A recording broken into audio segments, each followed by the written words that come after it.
오늘 성경 말씀은 데살로니가 전서 2장 1절에서 8절입니다. 복음은 기쁜 소식이라는 의미로 죽을 수밖에 없는 우리를 구원한 소식입니다. 바꿔 말해 하나님의 아들이신 예수 그리스도에 관한 이야기를 말합니다. 또한 복음은 모든 믿는 자에게 구원을 주시는 하나님의 능력을 말하는 것이기도 합니다. 하나님이 계획하시고 예수님이 성취하시고 성령님이 적용하신 것입니다. 구원이 믿는 자에게 주어지기 때문에 먼저 믿은 우리는 아직 믿지 않는 자들에게 복음을 전해야 합니다. 이것은 예수님의 마지막 지상 명령이기도 합니다. 예수님은 마태복음 28장 19절에서 그러므로 너희는 가서 모든 족속으로 제자를 삼아 아버지와 아들과 성령의 이름으로 세례를 주고 라고 말씀하셨습니다. 이 명령은 그의 제자들에게 주어졌고 제자인 사도들은 복음을 전할 사명이 있었습니다. 그래서 그들은 먼저 가룟 유다의 빈자리에 자기와 함께 할 마띠아를 뽑았습니다. 그리고 예루살렘에서 복음을 전했습니다. 베드로가 오순절 때 복음을 전하자 3,000명이 믿었습니다. 그런데 사도는 이 12명만이 아니었습니다. 또 한 사람이 있는데 뒤늦게 바울도 이방인을 위한 사도로 부름받았습니다. 그는 복음을 부정하며 교회를 핍박하던 자였습니다. 믿는 자를 죽이는 데까지 앞장섰던 사람이었습니다. 그런 그였기에 그가 회개하고 예수님을 영접한 후에는 최선을 다하여 열심히 복음을 사역에 임했습니다. 빚진 자로서 남들보다 더 수고하고 충성했습니다. 그는 이방인을 상대하다 보니 동족으로부터 박해뿐 아니라 많은 오해도 있었습니다. 그러나 바울은 어떤 상황에서도 복음을 전하는 데 있어서 조금도 두려워하지 않았습니다. 그런 바울의 사역을 통해 지금 복음을 전할 사명을 받은 우리들이 배워야 할 자세에 대해 알아보겠습니다. 우리는 고난 중에도 인내하며 복음을 전해야 합니다. 바울과 실라는 데살로니가에 오기 전에 빌립보에서 심한 순환을 당했습니다. 사도행전 16장 19절부터 34절에 보면 빌립보에서 바울과 실라가 고난과 능력을 받은 이야기가 나옵니다. 그들은 그곳에서 귀신 들린 여종에게서 귀신을 쫓아냈습니다. 그러자 그 여종의 주인은 자기의 이익이 끊어짐을 알고 바울과 실라를 잡아 이상한 풍속을 전한다라고 거짓말로 고발했습니다. 그로 인해 그들은 체포당했으며 강제로 옷이 벗겨지는 수치를 당했고 공정한 재판도 없이 매를 맞았습니다. 또한 그들은 큰 죄를 지은 범죄자처럼 발에 착고가 채워져 옥에 갇히기까지 하였습니다. 그러나 이러한 핍박과 회방도 바울의 복음 사역을 막지는 못했습니다. 그들은 어떤 핍박과 고난이 와도 사역을 멈추지 않았습니다. 그만큼 그들은 사명을 목숨보다 더 중요하게 여겼습니다. 그러나 그들이 그렇게 사명을 감당할 수 있었던 근본적인 이유는 성령님께서 그들과 함께 하셨기 때문입니다. 성령님께서 친히 그들과 함께 하셔서 용기와 인내를 주셨기 때문입니다. 하나님께서는 핍박과 고난 속에서도 바울을 통해 당신의 복음이 계속해서 전파되도록 하신 것입니다. 이처럼 복음 사역은 성령의 권능으로 해야 합니다. 그래서 예수님께서도 제자들이 사역하기에 앞서 먼저 성령을 받을 것을 말씀하셨던 것입니다. 우리의 사역은 성령님 없이는 할 수 없습니다. 성령님께서 함께 하실 때 고난과 핍박 속에서도 담대히 사역을 감당할 수 있습니다. 이것이 사역을 감당하기 위한 전제 조건입니다. 예나 지금이나 복음을 전할 때에는 언제나 핍박과 회방이 따르게 마련입니다. 왜냐하면 사단이 가만두지 않기 때문입니다. 사단은 하나님의 나라가 확장되는 것을 가장 두려워합니다. 그래서 복음이 전파되는 곳이라면 어디서나 어떤 수단을 동원해서라도 핍박과 회방을 일삼습니다. 지금도 전도가 쉽지 않습니다. 특히 지금은 물질 만능주의가 팽배해져 예전에는 전도지만 주어도 받아갔는데 요즘은 다른 선물을 줘도 잘 받지 않습니다. 그리고 예전에는 큰 교회에서 전도하면 그래도 괜찮았다고 하는데 이제는 큰 교회도 전도가 안 되어 힘들다고 합니다. 또한 요즘은 누구나 기독교에 대한 비판을 서슴없이 합니다. 한 사건을 트집잡아 기독교를 싸잡아 비판합니다. 그로 인해 복음 사역이 점점 더 어려워지고 있습니다. 그럼에도 불구하고 예전이나 지금이나 하나님은 변치 않고 전도자와 늘 함께해 주십니다. 비록 기독교에 대한 비난이나 박해는 우리의 복음 사역을 방해할 수는 있어도 막지는 못합니다. 다니엘은 바벨론에 포로로 잡혀간 사람이었습니다. 그렇기 때문에 그에게는 선택의 여지가 없이 시키는 대로 주어진 대로 살아야 했습니다. 그럼에도 그는 그곳에서 신앙을 지켰습니다. 하나님의 뜻이 아니면 거절했습니다. 목숨을 바쳐 믿음을 지켰습니다. 그런 삶을 통해 느부갓네살 왕이 하나님을 찬양했고 다리오 왕이 하나님의 이름을 높였습니다. 이렇게 다니엘은 그의 삶 속에서 우러나오는 믿음을 통해 말로가 아니라 삶으로 복음을 전했습니다. 다니엘은 불가능한 가운데서도 신앙생활을 잃지 않았습니다. 오히려 대적자들은 그의 신앙생활을 이용하여 그를 죽이려 했지만 하나님께서 그런 상황에 간섭해 주셔서 다니엘을 지켜주셨습니다. 그리고 그를 죽이려 했던 사람들을 사자밥으로 만드셨습니다. 이처럼 당신의 복음이 전파되는 곳에는 하나님의 역사하심이 있습니다. 바울과 그 일행은 빌립보에서 고난을 당하고 데살로니가에 와서 복음을 전했는데 이곳에서도 심한 반대와 회방에 부딪혔습니다. 사도행전 17장 1절부터 9절을 보면 데살로니가에서도 유대인들에 의해 복음 전도 사역이 크게 회방받았음을 알 수 있습니다. 그럼에도 불구하고 바울은 데살로니가에서의 사역에서도 멈추지 않았습니다. 핍박과 고난에서도 굴하지 않고 복음의 씨를 뿌렸습니다. 바울이 뿌린 복음의 씨앗은 죽지 않았습니다. 데살로니가 성도들의 마음 밭에 심겨져 싹이 나고 자라서 열매를 맺었습니다. 이것은 데살로니가에서만 그런 것이 아닙니다. 바울이 복음을 전한 곳이면 어디서나 핍박이 있었지만 인내하며 씨를 뿌렸고 그 결과 열매를 맺었습니다. 우리가 흔히 실패라고 여기는 아덴에서조차도 몇몇 사람은 복음을 영접하였습니다. 이 사실로 우리는 복음의 씨앗을 뿌리면 열매는 하나님께서 맺어주심을 알 수 있습니다.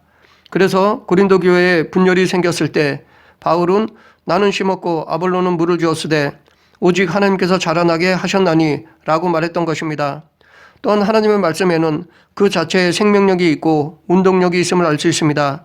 히브리서 4장 12절에 보면 하나님의 말씀은 살아있고 활력이 있어 좌우의 날선 어떤 검보다도 예리하여 혼과 영과 및 관절과 골수를 찔러 쪼개기까지 하며 또 마음의 생각과 뜻을 판단하나니 라고 하였습니다. 그렇기 때문에 우리는 복음을 전할 때 하나님의 역사를 믿어야 합니다. 아무리 척박한 환경이라도 복음의 씨앗이 뿌려지면 복음 그 자체의 생명력과 운동력으로 인해 분명히 열매를 맺게 될 것입니다. 성도, 즉 복음 전도자는 진실함으로 하나님을 기쁘게 해야 합니다. 데살로니가 성도들 중에는 바울을 비방하는 사람들이 있었습니다. 그가 전하는 복음은 순수하지 못하며 진실되지 못한 것이라고 비방하는 자들이 있었습니다. 그래서 바울은 자신이 전한 복음이 진실한 것임을 오늘 본문 3절에서 말하고 있습니다. 바울이 이렇게 비방을 받는 것은 사단의 앞잡이인 거짓 사도들이 활개를 치고 있었기 때문입니다. 그들은 복음을 이용하여 자기들이 이익을 취했던 자들이었습니다. 그러나 바울은 복음을 전하면서 한 번도 자기 이익을 위해 무엇을 한 적이 없습니다. 그는 늘 하나님 중심으로 사역을 했습니다. 또한 바울은 사역을 하면서 사람을 기쁘게 하기 위해서 무엇을 한 적이 없습니다. 오직 하나님만을 기쁘게 하는 데만 마음을 두었습니다. 그렇기 때문에 그는 결코 사람들의 호의를 얻기 위해 자신들이 전해야 할 복음을 왜곡하거나 적당히 타협하는 일이 없었습니다. 그런데 고린도전서 9장 22절에서 바울은 약한 자들에게 내가 약한 자와 같이 된 것은 약한 자들을 얻고자 하며 내가 여러 사람에게 여러 모습이 된 것은 아무쪼록 몇 사람이라도 구원하고자 함이니 라고 하였습니다. 여기서 바울은 사람의 비위를 맞추는 것처럼 보이지만 이것은 바울이 대형교회를 만들고자 복음을 왜곡했다는 것이 아닙니다. 복음의 비본질적인 것으로 구원의 길을 가로막는 일이 없도록 자신이 수고했다는 것입니다. 고린도 교회에서 먹는 것으로 문제가 발생했을 때 바울은 자기의 자유를 절제했습니다. 연약한 자를 구원하고자 자신의 자유를 억제하며 그러므로 만일 음식이 내 형제를 실족하게 한다면 나는 영원히 고기를 먹지 아니하며 내 형제를 실족하지 않게 하리라 라고 하였습니다. 또한 10장 33절에서는 나와 같이 모든 일에 모든 사람을 기쁘게 하여 자신의 유익을 구하지 아니하고 많은 사람의 유익을 구하여 그들로 구원을 받게 하라 라고 하였습니다. 여기서도 바울이 사람의 비위를 맞추는 것처럼 보입니다. 그러나 여기서 사람을 기쁘게 하기를 힘썼다는 것은 바울이 사람들의 호의를 받고자 한 것이 아닙니다. 이것은 복음을 왜곡하는 것이 아니라 오히려 복음을 실천하는 것입니다. 당시 거짓 사도들이 이기적인 욕심을 채우는 반면에 바울은 자기 유익을 구하지 않고 많은 사람들을 위해 정당한 유익을 포기한 것을 말합니다. 그렇기 때문에 이것은 이웃사랑을 실천한 것입니다. 바울은 복음을 지키기 위해서라면 생명도 아끼지 않았던 사람이었습니다. 그래서 복음의 순수성을 위해서는 사도들의 수장이었던 베드로를 책망하는 일까지도 서슴지 않았습니다. 베드로가 이방인과 식사를 할 때 예루살렘에서 야고보가 보낸 할례자들이 오자 그 자리를 피했습니다. 그것에 대해서 바울은 사람들 앞에서 책망했던 것입니다. 이처럼 바울은 사람의 호의를 구하기 위해 복음의 진리를 왜곡하는 일은 결코 없었습니다. 사람들과 타협하는 일도 없었습니다. 그래서 그는 갈라디아서 1장 10절에서 내가 지금까지 사람의 기쁨을 구하는 것이었다면 그리스도의 종이 아니니라 라고 담대히 말할 수 있었던 것입니다. 이는 바울뿐 아니라 우리도 마찬가지여야 합니다. 우리도 복음 사역의 최대 목표는 하나님을 기쁘게 하는 것이어야 합니다. 사도행전 8장에 나오는 시몬은 마술을 행하여 사마리아 사람들을 놀라게 했으며 그들로부터 크다 일컬음을 받았던 사람이었습니다. 그는 자신의 인기와 명성을 위해 살았던 사람이었습니다. 빌립이 복음을 전할 때 시몬도 믿고 세례를 받았습니다. 그리고 빌립을 따라다녔습니다. 그런 그가 사도들의 권능을 보고 그 권능을 자기도 가지고 싶어서 돈을 주고 그 능력을 살해했습니다. 이에 대해 베드로는 내 응과 내가 함께 망할지어다 라고 책망했습니다. 그리고 하나님 앞에서 내 마음이 바르지 못하니 이 도에는 내가 관계도 없고 분깃될 것도 없느니라 라고 하였습니다. 이처럼 복음뿐 아니라 성령의 능력도 결코 사람의 이익을 위한 것이어서는 안 됩니다. 그러나 안타깝게도 오늘날 복음이 전파되는 현장에서 종종 많은 사람들이 자기의 이익을 위해 다른 사람들의 호의를 얻기 위해 복음의 진리를 적당히 왜곡하거나 복음의 특정한 면만을 전하는 경향이 없잖아 있습니다. 목회자가 교인들의 호의를 얻기 위해 축복과 사랑만을 말하고 하나님의 공의와 심판에 대해서는 말하지 않는 것이나 선교사가 선교지에서 현지인들의 호의를 얻기 위해 상황화라는 명목으로 우상에게 절하거나 미신적인 행위에 동참하는 것 등 이러한 행위가 바로 복음 진리를 왜곡하는 것입니다. 이것을 주의해야 합니다. 물론 모든 일에는 상황과 정황이 있습니다. 하지만 복음의 본질을 건드려서는 절대로 안 됩니다. 또한 그 반대의 현상도 주의해야 합니다. 복음을 전하는 자가 호의를 얻고자 복음을 왜곡해서는 안 되지만 또한 자신을 높여서도 안 될 것입니다. 복음을 전하는 자는 단지 복음을 위탁받은 자일 뿐입니다. 다시 말해 전령, 심부름꾼일 뿐입니다.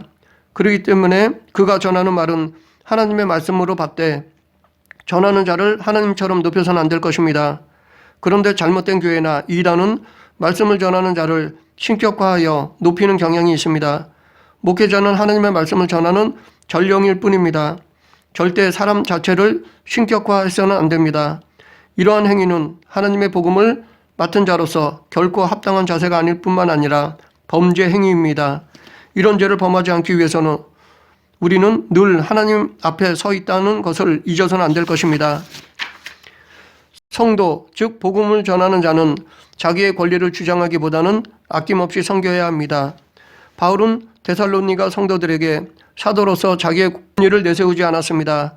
당시 사도들은 선교 여행 시 엽이나 식사를 제공받을 수 있는 권리가 있었습니다. 그래서 바울은 고린도전서 9장 4절에서도 우리가 먹고 마실 권리가 없겠느냐라고 하였습니다. 또한 바울은 사도로서 구제헌금을 요구할 권리도 있었습니다. 그러나 바울은 그런 사도로서의 자기 권리를 포기했습니다. 얼마든지 요구하거나 누릴 수 있는 권리였지만 포기했습니다. 왜냐하면 자칫 이것을 오해하여 복음을 전하는데 방해가 되지 않도록 하기 위해서입니다. 믿음이 연약한 사람은 사도의 권리를 오해하여 불평, 불만을 가질 수 있기 때문입니다. 그래서 고린도전서 9장 12절에서 다른 이들도 너희에게 이런 권리를 가졌거든 하물며 우리일까 보냐. 그러나 우리가 이 권리를 쓰지 아니하고 범사에 참는 것은 그리스도의 복음에 아무 장애가 없게 하려 함이로다 라고 하였습니다.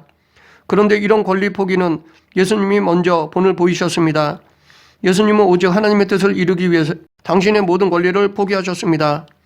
하늘에서뿐 아니라 이 땅에서 사역하시면서 많은 것들을 포기하셨습니다.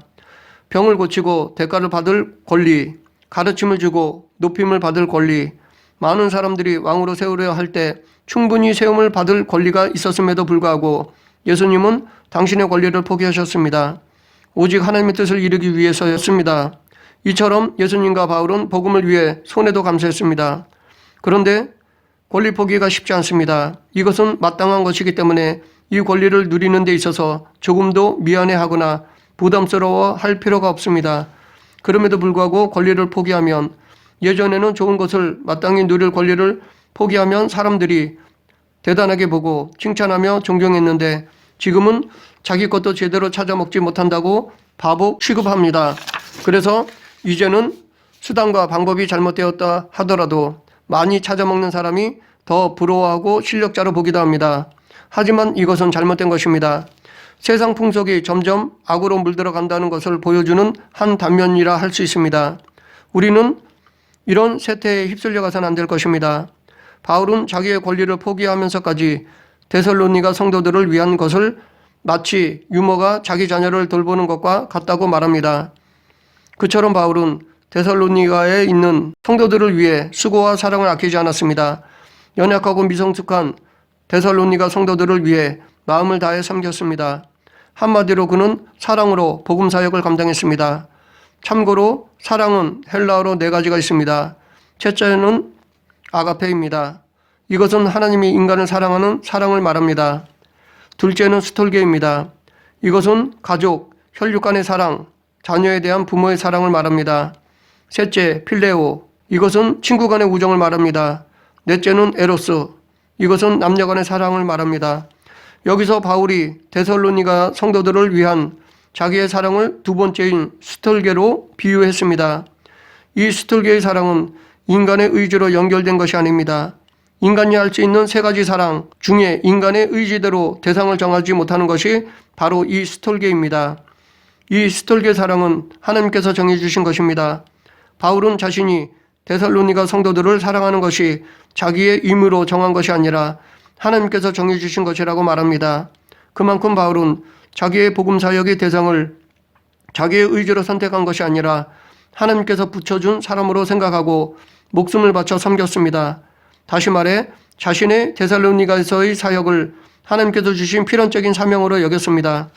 바울이 데살로니가 성도들을 이렇게 사랑했기에 그들을 위해서 목숨까지 아까워하지 않았습니다. 엄마가 자녀를 위해 자기의 모든 것도 아끼지 않고 사랑하듯이 바울도 데살로니가 성도들을 위해 모든 것을 다 주었습니다. 이처럼 바울은 사명을 감당하는 데 있어서 자기의 모든 것도 아까워하지 않았습니다. 복음 전파를 위해서는 자기의 모든 권리를 다 내려놓았습니다. 말씀을 정리하겠습니다. 바울은 어떤 고난과 핍박이 와도 인내하며 사명을 감당했습니다. 또한 사명을 감당하는 데 있어서 조금도 자기를 하지 않고 오직 하나님을 기쁘게 하기 위해 수고와 노력을 아끼지 않았습니다. 그리고 자기의 모든 권리를 포기하는 것뿐 아니라 목숨도 아끼지 않고 사명을 감당했습니다. 모든 것은 적당한 것이 좋습니다. 이 세상에서는 악하게 살아도 안 되겠지만 너무 의롭게 살아도 다른 사람들을 피곤하게 합니다. 그래서 적당하게 선하고 적절하게 악할 줄 알아야 큰 어려움 없이 살아갈 수 있다고 생각합니다. 세상은 그런 사람을 현명한 사람이라 합니다. 하지만 하나님은 그렇게 보시지 않습니다. 특히 우리가 사명을 감당하는 데 있어서 하나님에게는 적당하게나 적절하게 라는 말은 통하지 않습니다. 바울처럼 오직 하나님을 위해와 아낌없이 라는 말뿐이어야 합니다. 그러므로 우리도 우리에게 주어진 사명을 감당하는 데 있어서 바울처럼 오직 하나님을 위해 아낌없이 해야 할 것입니다. 비록 환경이나 여건의 방해가 있다 하더라도 멈추지 않고 하나님을 위해 수고와 노력을 아끼지 않는 저와 여러분이 되길 간절히 축원합니다. 기도하겠습니다. 사랑과 은혜가 풍성하신 하나님 아버지, 바울처럼 어떤 상황에서도 복음을 전하는 성도가 되게 하여 주시옵소서. 오직 하나님만을 기쁘게 하는 성도가 되게 하여 주시옵소서. 하나님을 위해 내 것을 아끼지 않는 성도가 되게 하여 주시옵소서. 예수님 이름으로 기도드립니다. 아멘.